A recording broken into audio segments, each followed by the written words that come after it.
احادیث کی کتابوں میں کتاب جعفر جس کی سیاہی جو کبھی خشک نہیں ہوگی اور کبھی بوسیدہ نہیں ہوگی، وہ کتاب کس نے لکھی اور اس وقت کس کے پاس ہے، ان تمام رازوں سے پردہ اٹھائیں گے۔ اس سفر میں ہمارے ساتھ جڑے رہیں۔ جعفر ایک کتاب کا عنوان ہے جسے حضور اکرم صلی اللہ علیہ وسلم کے املا سے حضرت علی علیہ السلام نے بکری کی کھال پر تحریر کی۔ کتاب جعفر ودیع امامت اور سرچشمہ علم امام شمار ہوتی ہے۔ بعض احادیث کے مطابق یہ حدیثی مجموعہ صرف حضور اکرم صلی اللہ علیہ وسلم اور ائمہ معصومین کے اختیار میں ہے، کوئی اور اسے نہیں دیکھ سکتا۔ بعض محققین کے اعتقاد کے مطابق کتاب جعفر کو رمزیہ انداز میں لکھا گیا ہے اور علم، منایا و بلایا، لوگوں پر آئندہ آنے والی مشکلات و مصائب اس میں ثبت و ضبط ہیں۔ احادیث کی کتابوں میں کتاب جعفر کی یہ خصوصیت بیان کی گئی ہے کہ یہ کتاب کبھی بھی بوسیدہ نہیں ہوگی اور نہ ہی اس کی لکھائی کی سیاہی مٹے گی۔ بعض محققین کچھ احادیث سے استناد کرتے ہوئے اس بات کے مدعی ہیں کہ کتاب جعفر فی زمانہ امام زمان علیہ السلام کے پاس ہے۔ بعض روایات کے مطابق ائمہ علیہ السلام کے پاس کتاب جعفر کے علاوہ اور بھی کئی جعفر تھے جو کہ کتاب کی صورت میں نہیں تھے بلکہ صرف معنوی اشیاء جیسے تورات، انجیل اور مصحف فاطمہ سلام اللہ رکھنے کے لیے چمڑے کی تھیلی کے طور پر موجود تھے۔ کتاب جعفر کے موضوع پر کئی تصنیفات موجود ہیں جن میں سے ایک اکرم برکات عاملی کی تصنیف ہے۔ شیعہ کتب میں منقول احادیث کے مطابق جعفر سے مراد ایسی کتاب ہے جسے رسول خدا صلی اللہ علیہ وسلم کی مدد سے حضرت علی علیہ السلام نے تحریر کیا ہو۔ جعفر لغت میں بھیڑ یا بکری کے بچے کو کہتے ہیں، اس لیے روائی اصطلاح میں اس خاص کتاب کو جعفر کہا جاتا ہے جسے پیغمبر اکرم صلی اللہ علیہ وسلم کی مدد اور حضرت علی علیہ السلام کی کتابت سے بکری کی کھال پر تحریر کیا گیا ہو۔ امام موسیٰ کاظم علیہ السلام کی ایک روایت کے مطابق رسول اکرم صلی اللہ علیہ وسلم کی زندگی کے آخری ایام میں خدا نے آپ کو علی ابن ابی طالب کے ساتھ کوہ احد پر جانے اور وہاں موجود ایک بکری کو ذبح کرنے کا حکم دیا۔ اسی حکم پر عمل کرنے کے بعد آپ علیہ السلام اور حضرت علی علیہ السلام نے وہاں بکری کا اختیار شدہ چمڑا پایا۔ جبرائیل علیہ السلام فرشتوں کے ایک گروہ کے ساتھ سبز رنگ کے قلم اور سیاہی لے کر زمین پر نازل ہوئے۔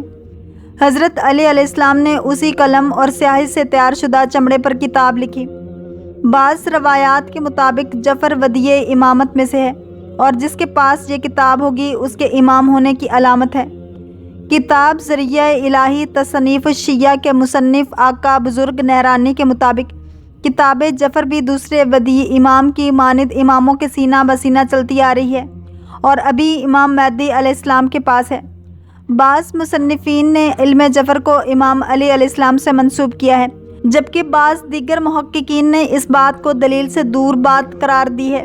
بعض روایات میں مذکور جعفر کے علاوہ دوسری قسم کے جعفر کا ذکر ملتا ہے جیسے جعفر ابیض اور جعفر احمر وغیرہ۔ لبنانی مصنف اکرم برکات کا عقیدہ ہے کہ دوسری قسم کے جعفر خود کتاب جعفر سے الگ تھے۔ در حقیقت وہ معنوی چیزوں کو محفوظ رکھنے والے چمڑے کی تھیلی کے طور پر استعمال ہوتے تھے۔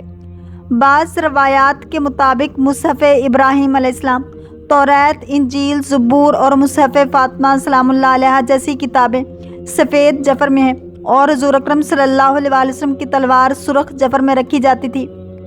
امام جعفر صادق علیہ السلام کی ایک روایت کے مطابق علم بلایا و منایا، آئندہ آنے والی مشکلات و مصائب اور آغاز تخلیق کائنات سے لے کر قیامت برپا ہونے تک کے تمام واقعات و حوادث کا تذکرہ کتاب جعفر میں موجود ہے۔ امام جعفر صادق علیہ السلام کی ایک اور روایت کے مطابق امام مہدی علیہ السلام کے ظہور کی علامتیں قیامت تک پیدا ہونے والے محبان اور دشمنان امام علی علیہ السلام کے حالات اور قرآن کی وہ تفسیر جسے اللہ تعالیٰ اور راسخون فی العلم اس کے بارے میں آگاہی رکھتے ہیں، یہ تمام چیزیں تفصیل کے ساتھ جعفر میں بیان ہوئی ہیں۔ بعض محققین کا کہنا ہے کہ کتاب جعفر کی رمزیہ انداز میں تحریر ہوئی ہے۔ جعفر حجم کے لحاظ سے ایک بکری کی کھال کے برابر ہے جبکہ اس میں وسیع علم یعنی عالم کائنات کے تمام واقعات کی تفصیل موجود ہے۔ بعض محققین نے اس ظاہری تضاد کا راہ حل پیش کیا ہے۔ 8ویں صدی ہجری کے حنفی عالم دین سید میر شریف جرجانی نے اس کا راہ حل یوں پیش کیا ہے کہ کتاب جعفر کے علم حروف کے انداز میں تحریر ہوئی ہے، لیکن اکرم برکات اس بات کے مدعی ہیں کہ اگرچہ کتاب جعفر کی تحریر رمزیہ انداز میں ہوئی ہے لیکن جرجانی کی بات پر کوئی دلیل موجود نہیں۔ کیونکہ آئمہ علیہ السلام سے منقول احادیث میں اس سلسلے میں کوئی وضاحت نہیں پائی جاتی ہے۔ روایات آئمہ کے مطابق جعفر کی کتابت شدہ بکری کی کھال کا بوسیدہ نہ ہونا اور اس کی سیاہی کا نہ مٹنا جعفر کی خصوصیات میں شامل ہے۔ امام موسیٰ کاظم علیہ السلام کی روایت کے مطابق جعفر کی ایک اور ممتاز خصوصیت یہ ہے کہ صرف پیغمبر خدا صلی اللہ علیہ وآلہ وسلم اور آپ صلی اللہ علیہ وآلہ وسلم کے برحق جانشین ہی اسے دیکھ سکتے ہیں۔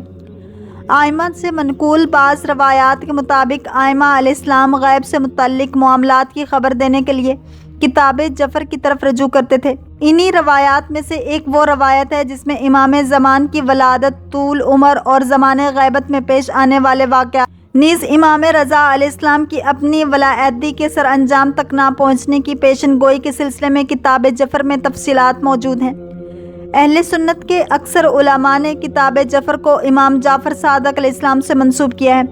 8ویں صدی ہجری کے مشہور مورخ ابن خلدون کا اس بات پر عقیدہ ہے کہ کتاب جعفر زیدی مذہب سے تعلق رکھنے والے سرکردہ شخص ہارون بن سعید عجلی نے تحریر کی ہے، جس میں امام جعفر صادق علیہ السلام سے آئندہ رونما ہونے والے واقعات کے بارے میں روایات نقل کی گئی ہیں۔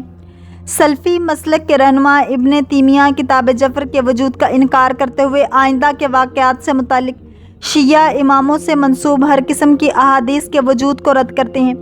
اہل سنت کے بعض مصنفین کا کہنا ہے کہ چونکہ ابن تیمیہ علم غیب کو صرف اللہ اور بعض انبیاء علیہ السلام کے ساتھ مختص سمجھتے ہیں، اس لیے کتاب جعفر کے وجود کا انکار کرنا ان کا ایک طبعی عمل ہے۔ اللہ کریم ہم سب کو دین اسلام کی پیروی کرنے والا اور عشق مصطفیٰ صلی اللہ علیہ وآلہ وسلم نصیب فرمائے۔